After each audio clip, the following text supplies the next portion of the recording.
Hello, everybody. For this lesson, we will be looking at Homer's The Odyssey.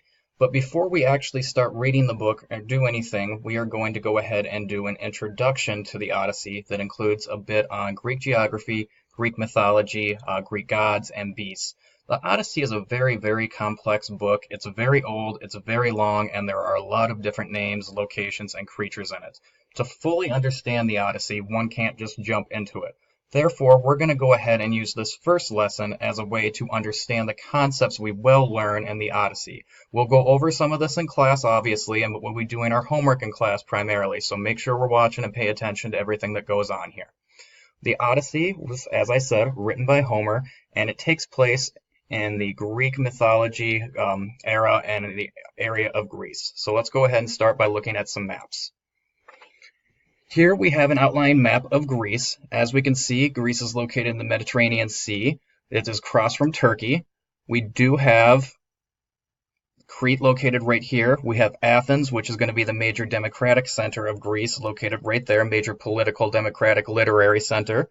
Sparta, our military center, will be located more down here, and that's where we obviously have our different stories of, the 300 and everything, but that's not going to be as relevant to this as, say, what we're looking at here, the Aegean Sea. As you can see, there are a lot of islands. That would lead one to believe that the Greek were a very boat-oriented people, and they were.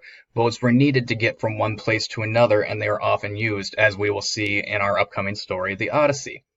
Let's go ahead and take a look at another map. This map, although called a map of antiquity, is not going to be representative of most maps that we've seen used in antiquity. While every once in a while a map was created that did depict something as if here lie dragons, it was not common. But this map serves a good purpose for us in that it helps show where some of the major points and some of the old thoughts on mythology, where their geographical features and regions lay. So as we can see, we have Greece right here. Here we have Mount Olympus, that is the home of the gods. Here we have Ithaca, that is the home of Odysseus and will be a central component to the story in which we are about to read.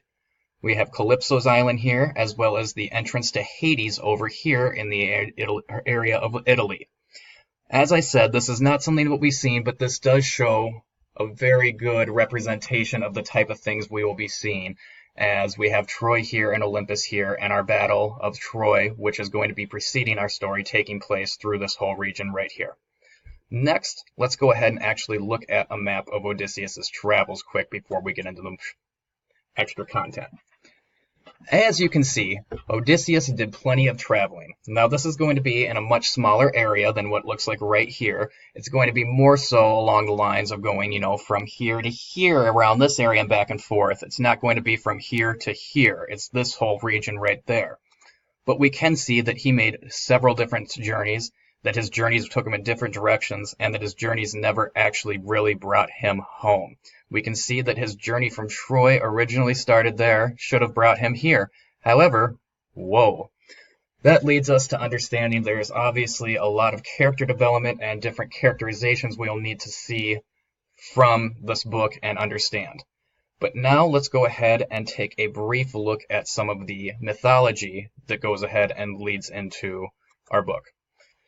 To the Greeks, there was not a traditional religion as we know it today. They did not have one central monotheistic religion. They worshipped numerous different gods. This is called Greek mythology. There's many stories, such as the Odyssey, that are based largely in Greek mythology and play a huge role in extending and elaborating on how people decided to connect events in the world to rational decisions. This is where mythology comes from, in that people were trying to find explanations to things that they couldn't explain. Well, why is it raining? Why is it, why is the starting of fire? Why are my crops ruined? Well, we have gods, we have demons, we have creatures, we have beasts that are responsible for these things occurring, and that is the focal point of Greek mythology right there. Worshipping the gods, following the gods who are supposed to protect the people from the different beasts, but it's used as a way of explaining what cannot be explained. So keep that in mind when we're reading this book. This was not necessarily meant to be taken literal. Some people may take it literal, but it's more so a metaphor and an allegory for the way things are and how they came to be and how they could maybe be improved upon. So just keep an open mind when reading. I know some of the stuff is going to seem far-fetched, but it's well worth our time to understand what Greek mythology is and where it goes. So related to that, let's go ahead and take a look at some of the Greek gods that were prominent. We'll start by mainly just looking at the big three. First, we have Zeus. Zeus is the god of the sky, the god of thunder, the god of lightning, and the most powerful god of them all. He is kind of looked at as the leader. Zeus resides on Mount Olympus like the other gods do, and was actually not the oldest son of his father, but we'll get to that here shortly. But unfortunately, Zeus is not going to play as great of a role in this work as it will in others, but still, it is always good to know the primary deity in a certain mythology when we're actually trying to read a text and understand what's going on. Next, we have Poseidon. Poseidon is the god of the sea, and he is also the father of the mythological beast, the Cyclops, who we examine in a little bit here. Poseidon does play a much greater role in this. As you can most likely guess, we have a lot of different ocean travel. We see Poseidon right here. Poseidon is going to be playing a very big role in this, so we need to know who he is and what he does. He controls the sea, he controls the waves, he controls the currents, he controls any sort of aspect of somebody on boat. So when we see that we have a person on boat, we see that Poseidon will be of importance. Poseidon is one of Zeus's brothers. They have a third brother who makes up the main connection of the three gods we're discussing here, and his name is Hades. Hades is the lord of the underworld and oftentimes looked down upon as essentially a devil of sorts. If we could have an analogy for Hades, it would be the devil. Hades resides in Hades, which is named after him, which would be our equivalent of a Christian version equivalent of a hell. Hades is actually the oldest brother of Kronos.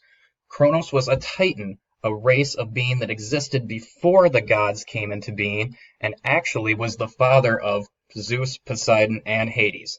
Through a series of events and trickery that we won't get into since it does not relate to our story, Zeus was able to emerge or to kill Kronos and be able to pull Poseidon and Hades out. And although Hades was the oldest heir, he is actually the last one pulled out and since given the lowest domain of the underworld. Okay, now that we've looked at the gods, we're going to have to look at the fact that we're covering lots of different beasts in this video, or this material. We're going to be hearing of lots of different mythological monsters, creatures, witches of sorts that may be very unfamiliar to us. So let's go ahead and just take a look at some of the basics in Greek mythology as far as what the beasts are and what they do, where they come from, how they concern us going forward. All these that I'm going to mention will be in the material we're going to be reading. I'm not trying to give any information away. I just feel that it is much better for the reader to understand what we're talking about and reading than to come across a word they do not understand at all and have to try to make sense of it. The language in this book is already difficult enough, seeing as it is written in ancient Greek, and it's going to be hard to understand if we don't know terms and people. That's why we're doing this lesson here, so that we understand terms and locations before we get into the material, so that reading will be much smoother for you and we'll be able to get much more discussion and content out of this. Okay, so the first monster we are going to look at, beast, however we want to look at it, they're going to be looking at it in many different ways, is going to be Cyclops. As we can see right here, Cyclops is a giant. He has only one eye, and he is the son of Poseidon, actually. Cyclops has been depicted in many different things. This is not going to be the Cyclops of the X-Men that we know. He does not shoot lasers out of his eyes. However, he is incredibly strong and oftentimes slow-tempered. Cyclops were used for builders, miners, and were oftentimes solitary herdsmen that lived on islands by themselves. As we can see, a fearsome-looking guy that I don't think any of us would want to run into on a street by ourselves. Next, we have sirens. Sirens were essentially creatures that lured sailors to rocky shores so that their ships would crash and they would die. They lured them through the use of their beautiful song. Sailors would hear the song and would be so enticed that they would not be able to steer away and would steer directly at the siren. While sometimes depicted as beautiful women, they are also depicted as mermaids seen here. There are even depictions that show the sirens as being truly hideous creatures who just possess a beautiful voice, which power is so strong that there is no way a sailor could possibly get past it and overpower it. Next, we're going to look at the Scylla, a very fearsome looking beast, as we can see. The Scylla was a six-headed sea monster. It lived in a narrow side, or one side of a narrow strait, in which another sea monster lived, which will become very central and important to our book going forward. However, these are two very complex, different creatures that are very easy to mix up and get confused when reading unless we have some context about them. So as we can see, a basic sort of sea monster right here. 6 ferocious heads, very terrifying, absolutely nothing you would ever want to go by on a ship at any time. Finally, we have Charybdis. Charybdis, as we can see depicted right here, is going to be a whirlpool-like creature. It has later been defined as more of a whirlpool. Originally, it was considered to be a monster and is sometimes even depicted with teeth. But as we can see right here, it is a very large whirlpool that would do heavy damage to the ship we see here. As we can also see, we have the Scylla located right up here, meaning that passage through that would be very difficult. Now, there are numerous other gods and creatures that we encounter in here. Many of them are more of a witch-like substance, a nymph, a woodland creature, things of that sort. We see lots of nymphs and different sorts of witches, but I believe that's something that we comprehend and understand a little more, and it does not need to be delved into and pictured quite as much as we see in the other aspects there.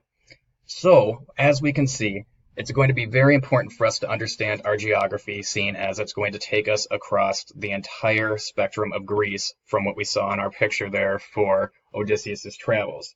Also, just remember to keep in mind the 3 main gods. There are many more we will discuss later on as it comes, but those are going to be the ones that we need to know the most, and especially Poseidon will be most central to our story as everything unfolds.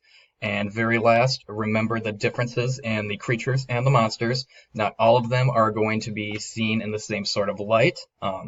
However, we do need to make sure that that's something we fully understand, because it's going to be very confusing when we actually delve into the work to get everything done. So let's go back and take one quick last look at everything. We have the Greek nations. We have the Aegean Sea, we have the Mediterranean Sea. We know our geography, we know where we're looking at, we just need to understand the concept of traveling between islands. We have Zeus, we have our leader of gods. We have Poseidon, we have our god of the sea. We have Hades, we have our god of the underworld.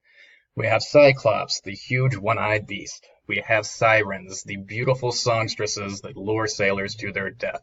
We have the Scylla, the massive underwater 6-headed creature that can devour men whole. And then we have Charybdis, possibly the most terrifying of them all, and that is the most naturally seeming occurring one that could happen right there. Alright students, I hope you got a good understanding of everything that we are going to cover in this lesson here. So go ahead, take this information, make sure to look at the maps, comprehend, bring questions to class, and we will discuss further. Thank you.